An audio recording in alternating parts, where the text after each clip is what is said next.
The first wristwatch was actually created in 1868 by a company named Patek Philippe. Now, if I messed that name up, I apologize, but that's not the point.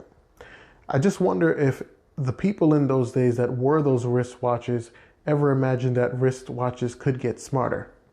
Well, that's actually the world we live in right now. And what we're going to be taking a look at today is not one, but two smartwatches on the market. So, without further ado, let's get into the deep comparison of the Galaxy Watch 3 series. Well, first off, let's take a look at what's in the box. Starting with the smaller watch, all you're going to find in the box is the actual watch. And here is where your charger is. Don't do what I did and embarrassingly try to go back into the store and tell them that you don't have a charger. I actually didn't know it was in this little pouch, but yeah, this is where it is. You're also going to get some quick start material right here. Let me move this over. Well, those are your terms and conditions, and that's quick start guide. So this is pretty much what you're going to get in here. Not much, very simplistic. I'm not mad at it. Just give me what I need, and that's it. All right, let's get that one out of the way and open up this one. Now, it's pretty much going to be the same exact thing, so I'm not going to go through all the contents of the box. But this is what you get.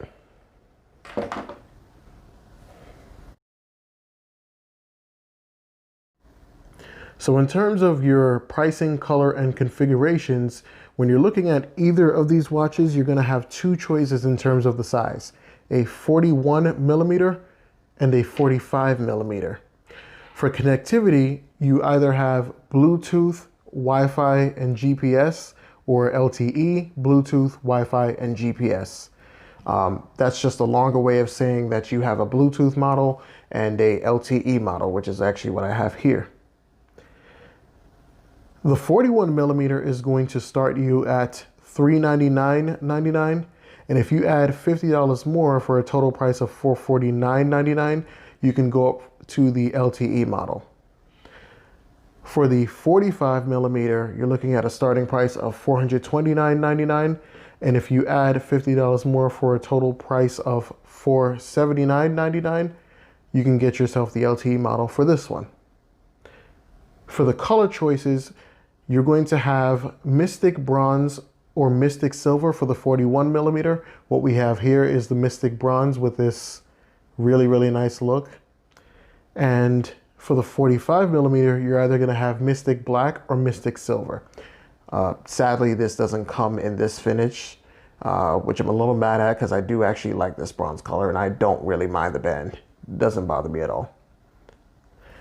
There's also a titanium version, which is more expensive.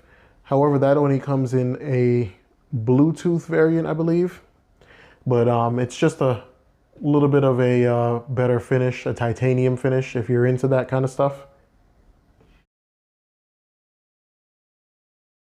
The 41 millimeter is going to have a 1.2 inch display, while the 45 millimeter is going to have a 1.4 inch display. Both displays have a resolution of 360 by 360, and both are using Samsung's Super AMOLED technology.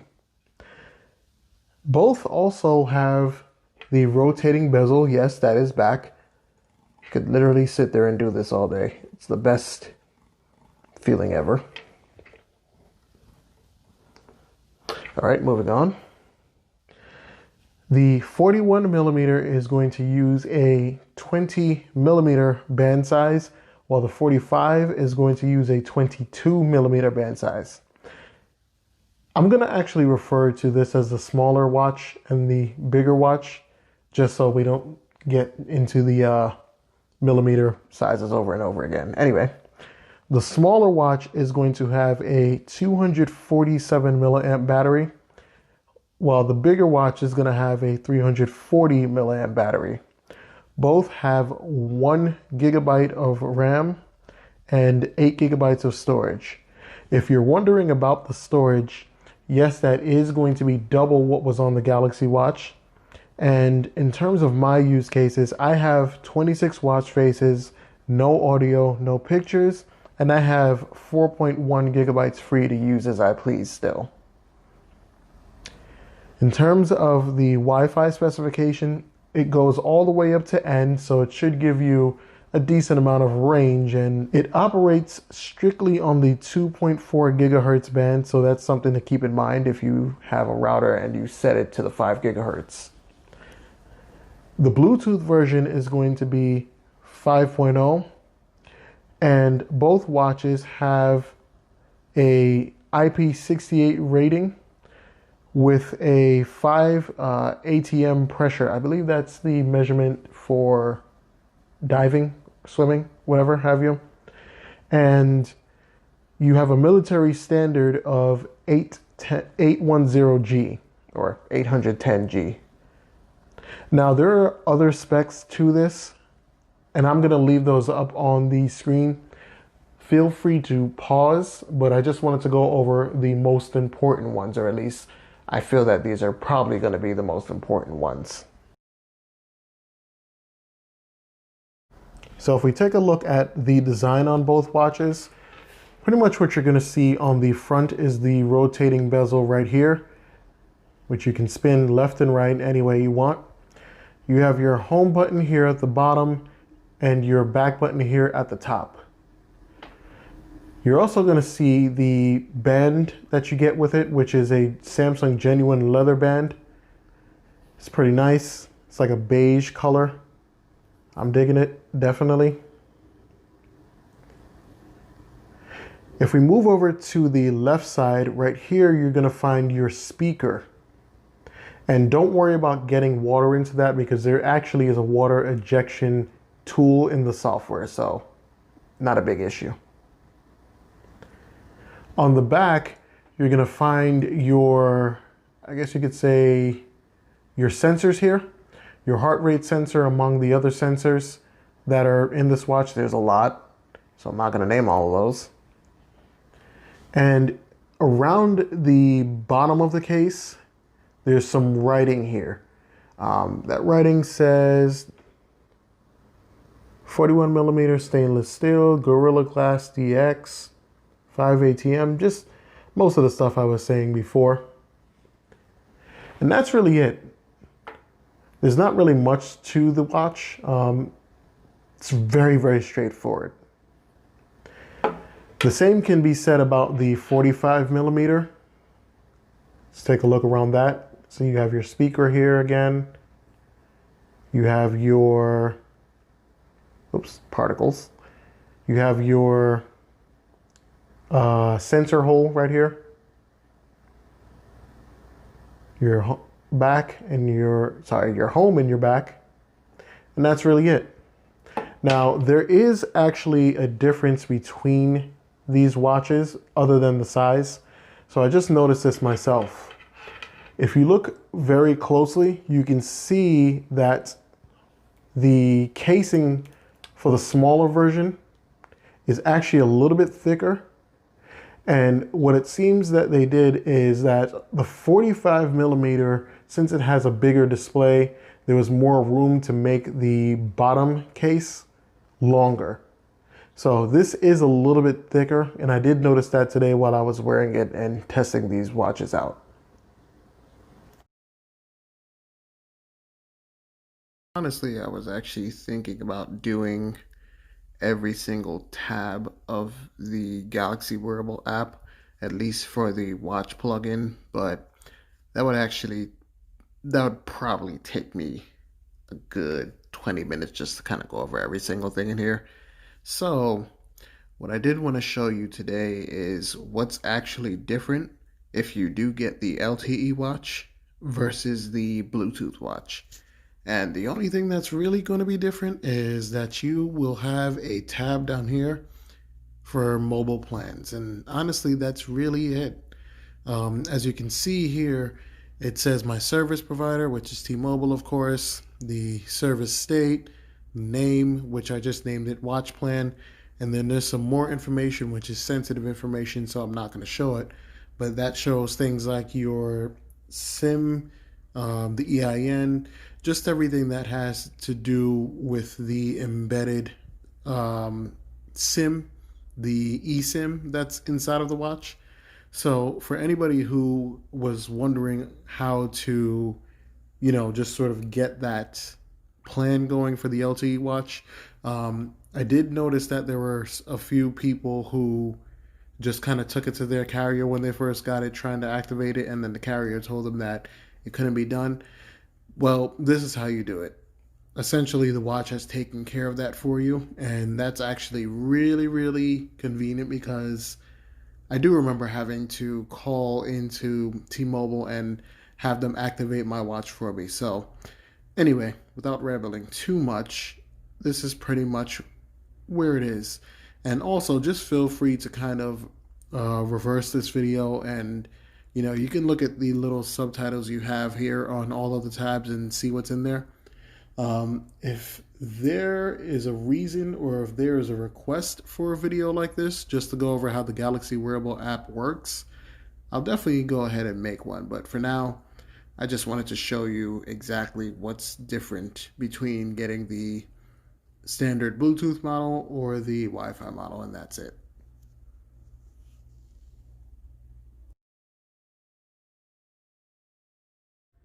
So when it comes to wearing these watches, it's kind of a no-brainer. It's something you don't really think about as much. However, I mean, I guess I can say that. Oh, and by the way, yes, I did go ahead and change to my main band just to kind of show you what bands are available for this. I'll actually put the link in the description for this band if you want to go ahead and get it. It's a really nice metallic and wood band. Um, yeah, just looks pretty cool, or at least it looked cool to me.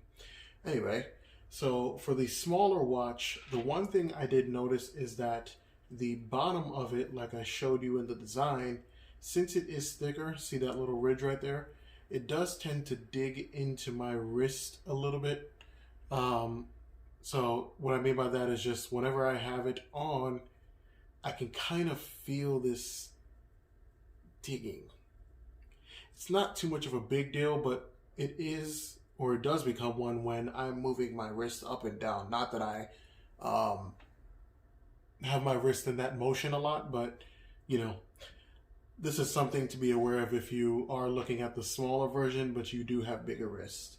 You might tend to feel it more. In terms of the 45 millimeter, this actually fits a little bit better, and I had to take so many links out of this band in order to get it to fit perfectly.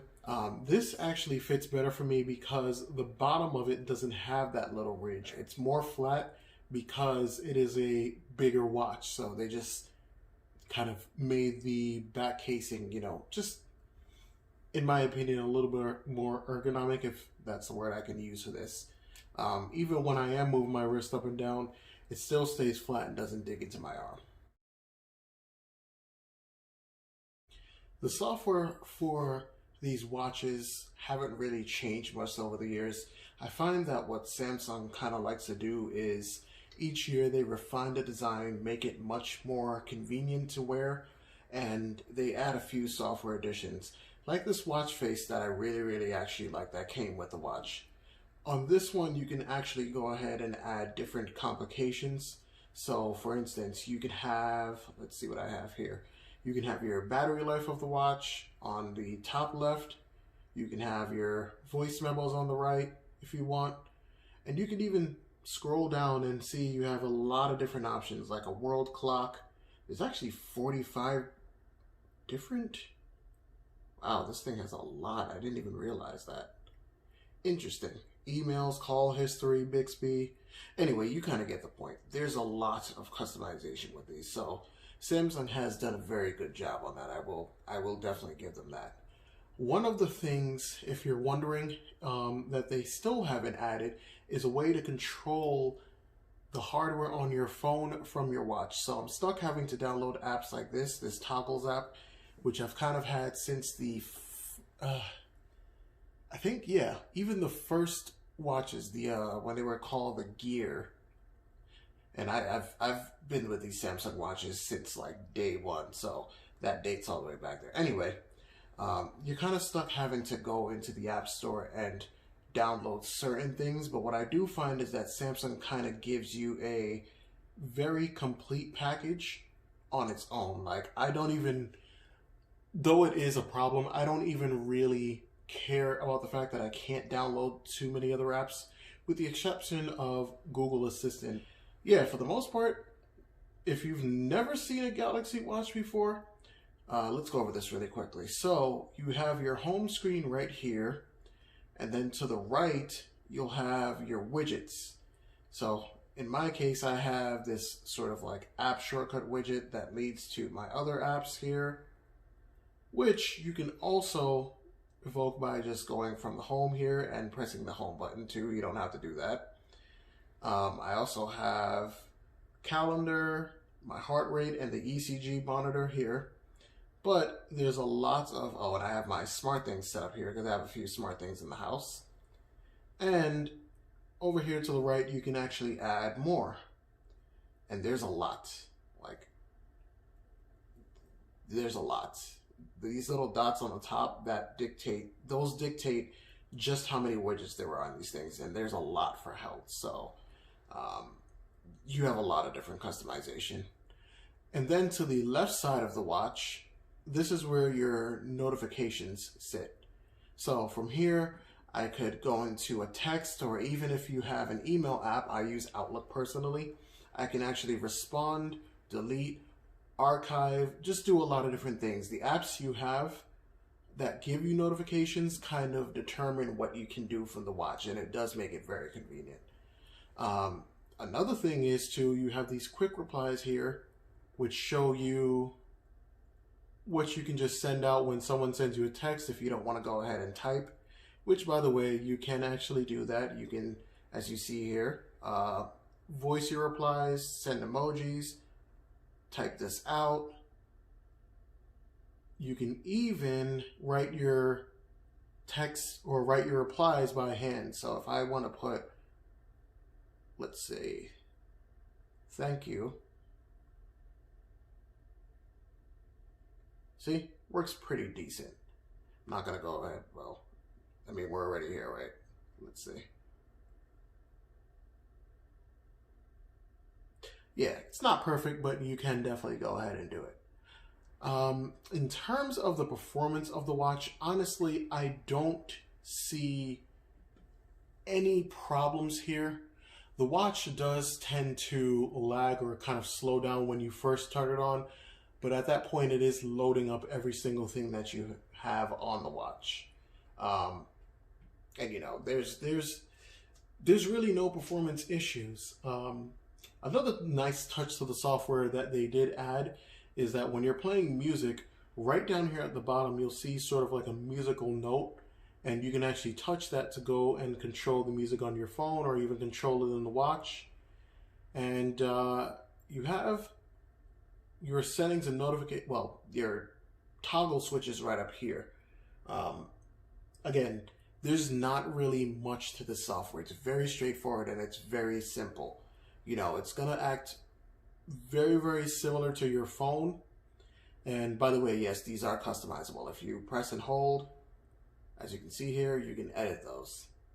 But the point of me showing you all of this is just really that there's not a lot you really have to think about when wearing this watch. Navigation is simple. Everything is very straightforward. Getting to your apps, you know, you have your home button down here, your back button here, and it just works. Truly, it just works.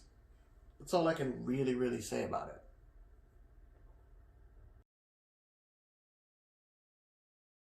All right, so let's go ahead and do a audio test. The way I'm gonna do this is I'm going to record my voice and then play it back just to kind of show you how loud the speaker on this gets. Hint, it's not really that loud. You're probably not gonna be using this as a speakerphone. I mean, you can, but you don't really want to, especially if you have some Bluetooth headphones. But anyway, let's go on. This is a test of the microphone on the Galaxy Watch 3 45 millimeter. Hopefully I will come out very clear and not sounding as if I'm in a cave.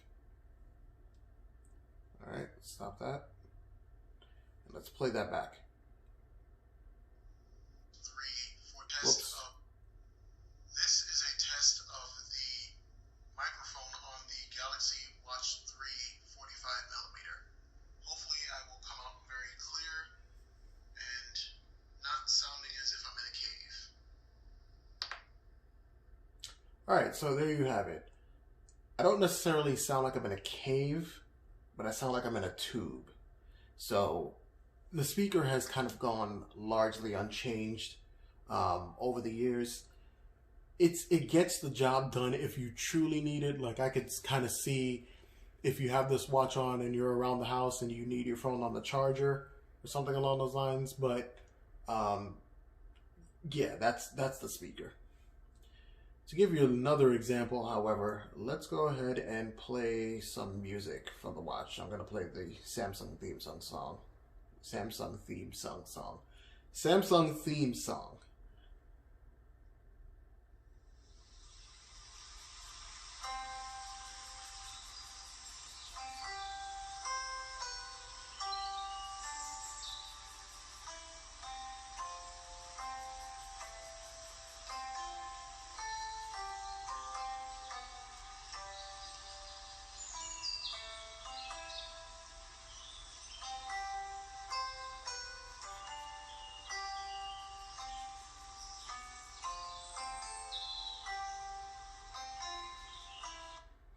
Alright, so that sounds pretty okay to me.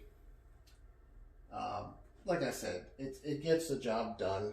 It's not going to be the best thing out there, but there's one more thing I would actually like to try when it comes to the audio on this. And I'm going to try my headphones. Hopefully I can get these connected fast enough so that we're not just sitting here in silence. Once I find my settings. All right, so there we go. Settings, connections, Bluetooth, and let's just do Bluetooth audio. Oh, that's interesting. They actually named it Bluetooth audio now. That is very smart. Simple, but smart. And by the way, if you are interested in what kind of headphones these are, I have a review on that on my channel. These are the Bowers & Wilkins PX5. In my opinion, one of the best headphones out there, especially in functionality. There's a lot of stuff in there. All right, so let's go ahead and play that same song and let's see how the audio comes out.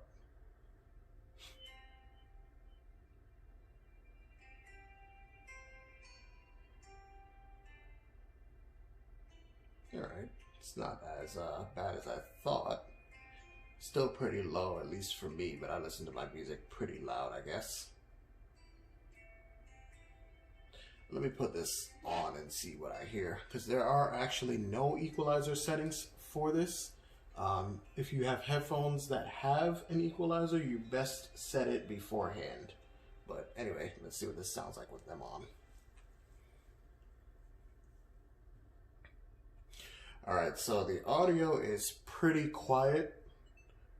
I'm going to go ahead and turn off the noise cancellation on the headphones. Okay.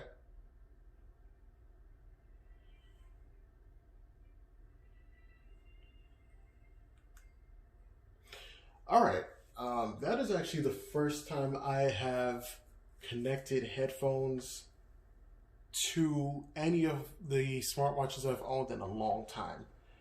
I'm actually kind of impressed with how that sounds on its own. However, that is Samsung's own theme song, so that track is going to be mixed. It's going to be, it's going to be perfected in the way that it is. I don't know how it is going to be when it comes to daily music, like things with bass and everything, but you can definitely get this done. So if you're into Spotify and you want to have your music on the watch, by all means, I don't think you'll be too disappointed. All right, so next let's take a look at all the health options you have on this watch. The platform you're going to be using is Samsung Health, and that's been around since, I believe, the Galaxy S4, if I'm not mistaken. And it's gotten pretty expensive on the watch.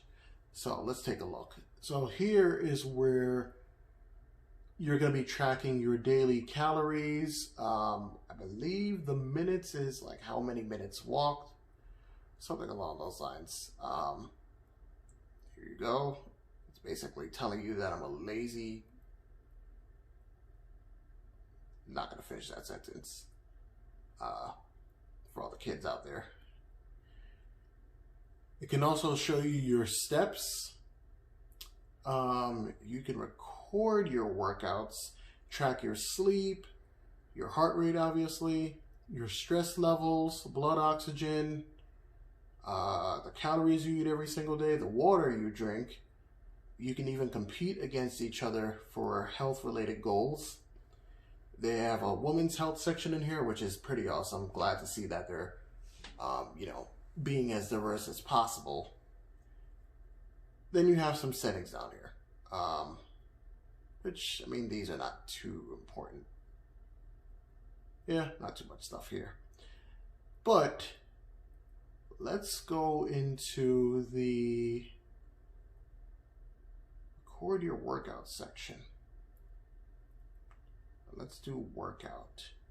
So there are a lot of workouts this thing tracks. I was actually surprised at the amount because I don't really go in here.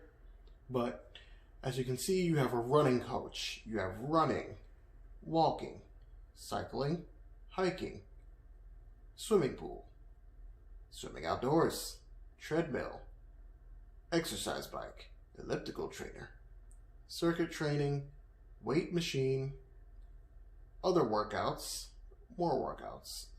Other workouts I believe would kind of be used if you are doing something it doesn't support.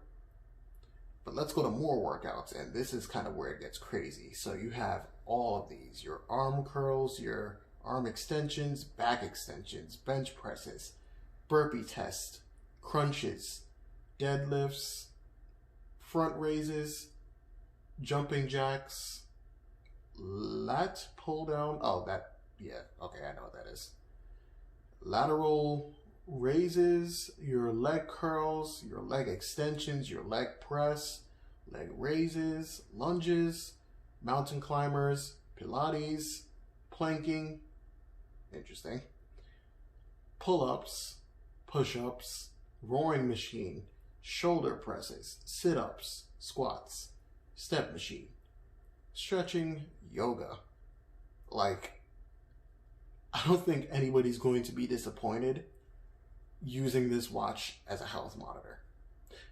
I mean, I guess you could become disappointed if you expect this to be extremely accurate, but I would probably say it's going to be in the ballpark. But anyway, I just kind of wanted to show people what sort of health options you have, what this thing will track. As far as the battery life on both of these watches, it's really going to come down to what you set on the watch. For instance, I don't use always on display because personally I don't find it very useful. I'm fine with actually just having the lift to wake option, which means when I tilt my wrist upwards, the screen comes on, tilt it downwards, the screen goes off. Now, there are a few things you can actually set that will impact battery life, and I'm going to show you those right now in the settings.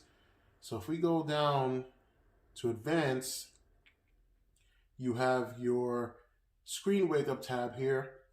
And like I said, I have the wake up gesture on. I also have the touch wake up, which means when I touch the screen, if the screen is off, it will wake up and tell me the time or whatever else is on the screen. And you also have bezel wake up, which means when you turn this, if the screen is off, pretty much, well, I guess I'll just show you. So let's do that. You can also turn your watch off like that by covering the screen. And see, once I rotate the bezel, it turns on. Now, I find myself kind of, this is kind of, I don't know, I guess it's kind of weird. Who knows? I find myself turning the bezel a lot just because I kind of like how it feels. So that's why I turned off bezel wake up, because I don't really notice how many times in a day I really do that. So, like I said, it's going to come down to what you set on the watch. Another thing that can impact your battery life is going to be the type of apps you have. So, for instance, if I go over here, this Toggles app, I've been using this for forever now, but it kind of seems as if it hasn't been updated. So a lot of times what will happen is when I look at the battery usage and try to figure out why my battery is going down a lot faster than I expect, it's this app doing it. But I need this. I need to control the things on my phone when I need to. So that being said, you just have to really be aware of what is on your watch. If you want to know what types of battery life I am getting, however, with both, so I did a little test. I wore my 45 and then the 41 the next day. So for the 41, one day I got 80%. I was left with 80%. The second time I wore it, which was the day after I wore this, I was left with 76. Then when I did the 45 millimeter, I ended up on the first day with 72%, and then the next day with 80%. So that kind of tells me the battery life is very, very, uh, it's going to be heavily dependent upon, like I said, what you have set and what you do with this watch in a day. However, I will say this, you can get at least, I would dare say you can get 2 days out of this. You'll probably be at like 10 or 25%, but you can go ahead and do that depending on the settings you have. It's definitely doable. Now, since this is the LTE version, another thing that I did was I tested just how much that LTE radio takes. Now, for that test, I wasn't even on a call. I didn't use the watch. I used it normally like I would, and I probably lifted my wrist about maybe, I don't know, over 100 times in a day. With that being said, I was actually left with 11% battery, and this is not making a call. This is just having the watch on my wrist. But to be fair, I was in a place that didn't have any 4G signal. I had literally one bar. So I felt that that was actually a good stress test for this, just to kind of see where I would end up. And this was after 7 hours and 53 minutes on battery. So my work day is, well, I work a regular, 8 to 4 job, I guess you could say, not 9 to 5, but either way, 8 hours at that point. And yeah, after 7 hours and 53 minutes, I decided to go ahead and put it on battery. So if you're wondering what the LTE battery is like, that is exactly what it is like. To kind of summarize all of this, if you've seen any of my comparisons before, you know that I don't really like to tell people what to buy. I'm really just into giving you the facts and kind of empowering you through going in depth with these watches. And, well, any product I do a comparison on. So I'll say this. In my opinion, these are both great watches. Of course, there are some downsides, and there are going to be downsides with all products. But if you are coming from an older Samsung watch, if you are coming into the ecosystem of Android, I don't think you'll be going wrong with either of these choices, honestly. The fit is really going to be important. So, if you do want a smaller watch and have a bigger wrist, I would probably tell you to try this out because this does fit more comfortably. But other than that, you're going to get really good performance out of the watch. You're going to get decent battery life. I would say decent. Let me not hype it up, of course. And you're going to just have a lot of different watch faces you can get. Samsung has been creating smartwatches for years, like I have probably said a few times, and they have a ton of watch faces. So there is value in this. I will say, in my opinion, one of the things I love about Samsung smartwatches is that they kind of seem like this full on product. Like, I don't really care about the fact that I don't have too many apps, but I do care about it. I'm a human. Contradictions, of course, those things happen. But if I wasn't able to download apps, I would actually be happy with just what's on here and what I can kind of do with it out of the box. So, in saying that, yeah, I mean, make your choice. You can't go wrong with either one. I really don't think you can. I mean, there are other smartwatches out there that, of course, are better, but I don't know if a lot of them are refined like this. And yeah, I guess that's my one and only opinion that I will share with you. Anyway, as always, wherever you are in the world, have a good day, have a good night, and I will see you in the next comparison or review. Although I haven't done a review yet. Anyway, you get what I mean.